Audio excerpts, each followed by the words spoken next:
Welcome back to Gennadoingthings. Yeah.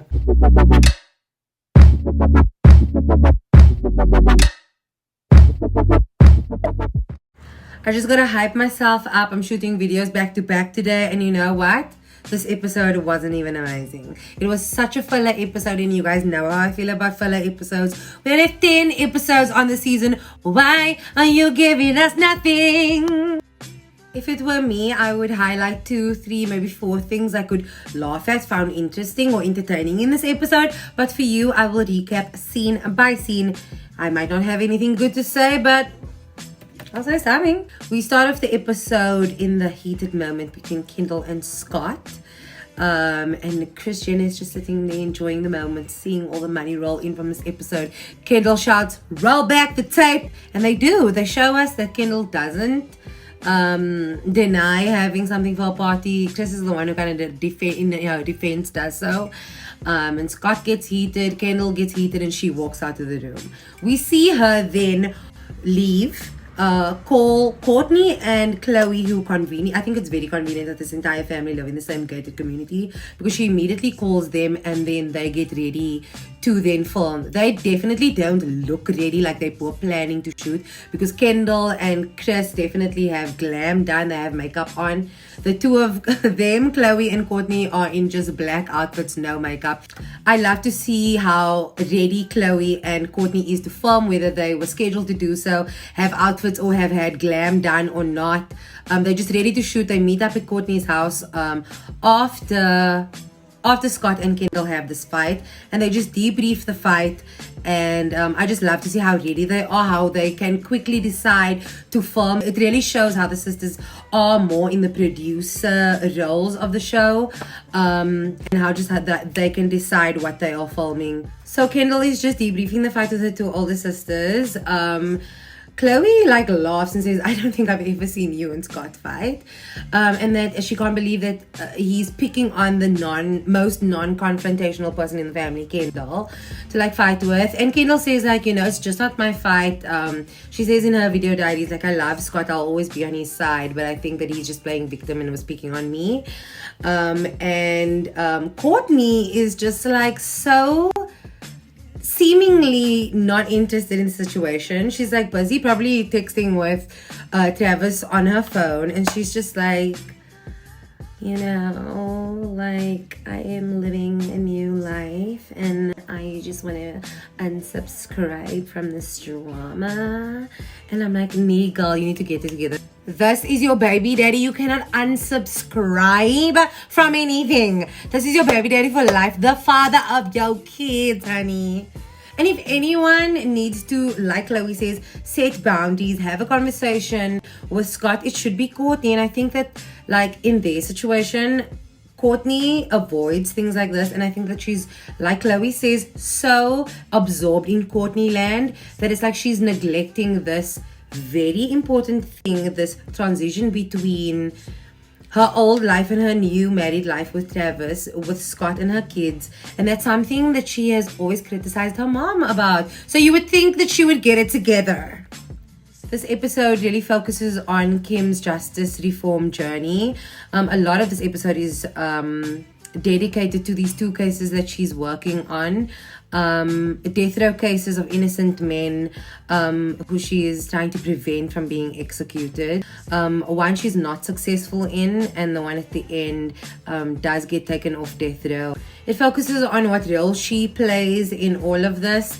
Really showing support to the inmates, support to the families, bringing together of the lawyers, investigators, and influential people who can really make a difference in these cases. She also shares that her father said that this would never be the job for her, that she would hate that she'd have so many cases and she'd be so stressed, and this life would cause her so many wrinkles, and she's too vain for that.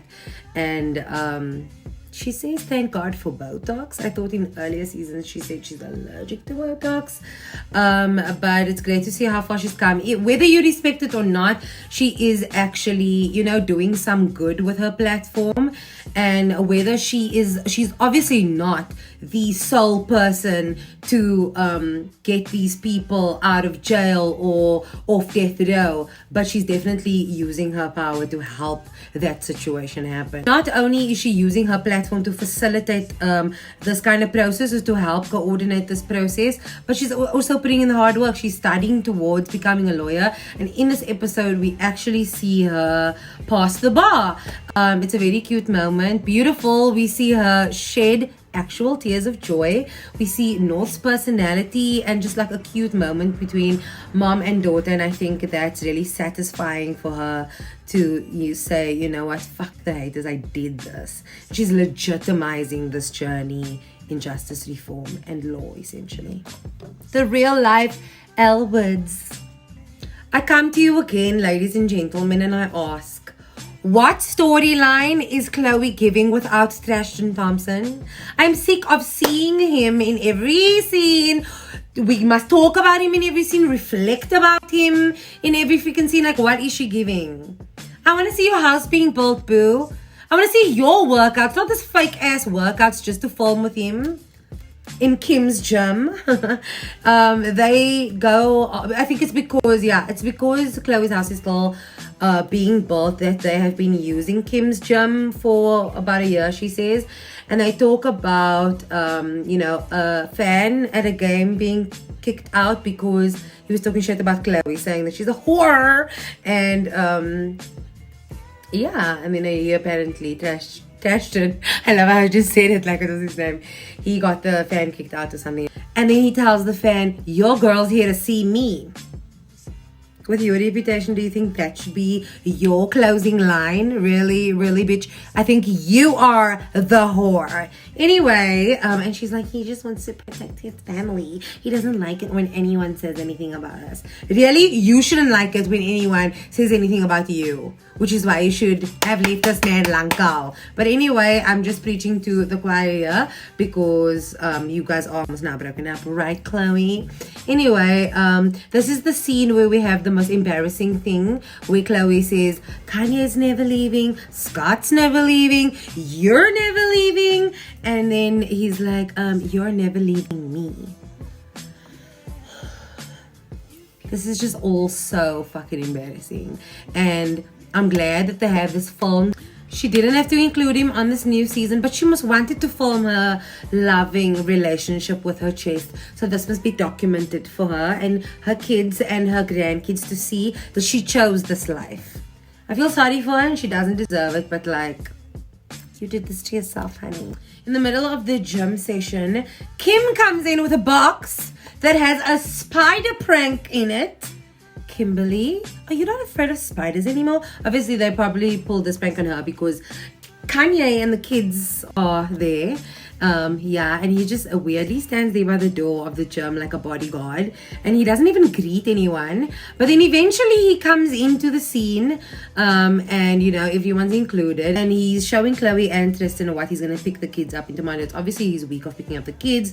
Kim says they have to keep it as normal as possible, and he shows the camera very candidly, can I talk to the camera? No, we're supposed to act like the cameras don't exist. Let me show you the fire truck. I'm bringing them in. Like, Kanye, since when do you want to be on the show? We see them actively plan what they are going to shoot the next day. We see Kanye asking, can I speak to the cameras? Can I not? And Khloe says, I hope you did recognize this for what it was, a meta moment. Khloe says, no, you can speak to the camera. You are encouraged to speak to the camera. We couldn't on the old show, but on this show you can, because this is docu-series. And he speaks to the camera. He wants to know, can they come and shoot the next day when he comes to pick up the kids? And this is another moment of us seeing them plan it, them be producers. We see that this is a reality show about a reality show. We see it in the working, like, did you feel it in that moment? Did you feel like that? This is the moment that Jenna talks about. Anyway, so the next day, Kanye actually pitches in a legitimate fucking fire truck.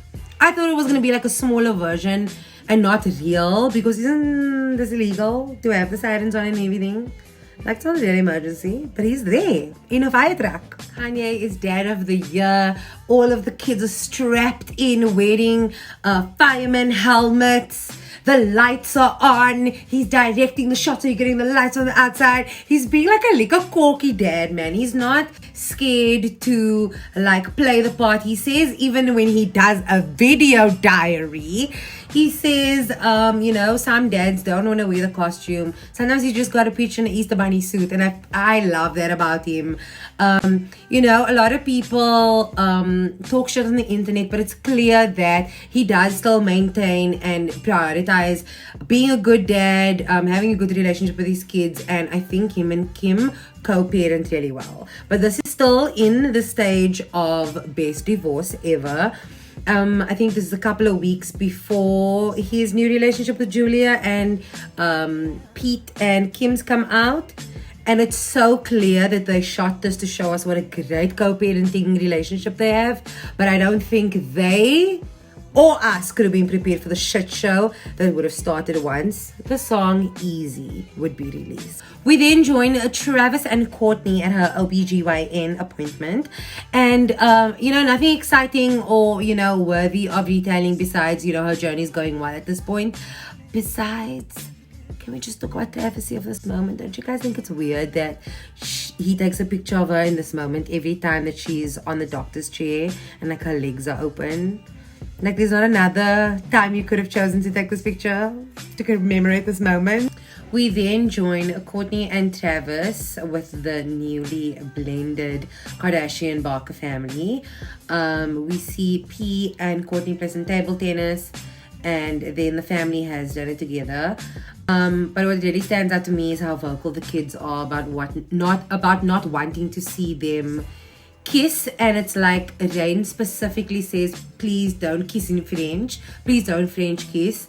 And it's clear that like the PDA is too much. Like, there's nothing wrong, and I think they would probably be more comfortable with like less passionate sexual kissing, maybe just a peck on the lips or whatever. But they're getting it's too much. I told you guys on the previous recap also, and the kids don't like it. Scott and Kendall also hash things out. It's good to see them come, you know, get on good terms again, because they've always seemingly had a good relationship on the show. You know, Scott's been in the family for 20 years, and they've seemingly, and Khloe has mentioned, like, never had a fight. So, and I just want to say, like, they are very good communicators. Like, they both agree that they, you know, blew up for no reason and apologized for that, and also admitted that that wasn't really productive for the conversation, and they both never got their points across, and they, you know, this is a very good example of how to, you know, resolve things. I did mention this earlier as a part of, you know, Kim's law journey with her passing the bar, but the ending scene is with her at Red Lobster with Tracy and the kids, and this is where she accesses her bar results on her phone. And I've obviously mentioned the angle of this being a part of and a highlight of her law journey, but I also think that this scene was so cute between her and North. Just seeing the relationship is so cute, and I didn't mention that earlier or take that angle, so I think I'll play the scene for you now. Like, it's just so weird seeing North be so funny and cute and kind, you know, as opposed to the Naughty's black book personality we know of her online. Hey kids, we came to Red Lobster and I'm in the car being like, I can't wait any longer. Holy shit. Sorry girls, we did it. It's okay, curse down. Dear North, it's okay. We can look forward to Kanye dropping Easy on the next episode. We also see Courtney and Travis do a cleanse. But so excited for Kylie Jenner doing normal things with Chris. What cuck storyline is this? So, since we're on the Kylie topic, like, this is obviously the first sort of storyline that we see for her. And she has notably been absent from all of the episodes. Last week, I don't know why I didn't put 2 and 2 together at the time, or just like slipped my mind, but I'd mentioned that Kylie and Kendall were the only 2 kids that were missing from Chris's birthday dinner. And it's like, obviously, Genevieve, they were at Astroworld.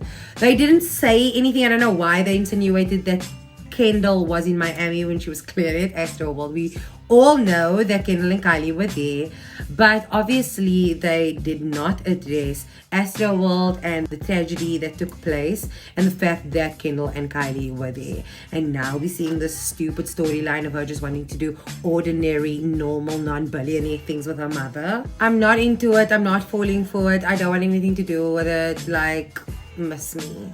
If it wasn't for you guys, I would not be sitting here this long because I did not find this episode that entertaining. It's a filler episode and just a 5 out of 10 for me. But you know what? I want to know what you think about this episode. So go and join the conversation right now in the comment box below if you haven't already. Give this video a thumbs up if you enjoyed it. And go subscribe if you're not already. Like, what are you doing with your life? Honestly, are you not embarrassed? This is so embarrassing. Do you really enjoy missing out on pop culture updates? No. So just do it. Subscribe. Okay? Thank you so much for watching. See you next time. Bye.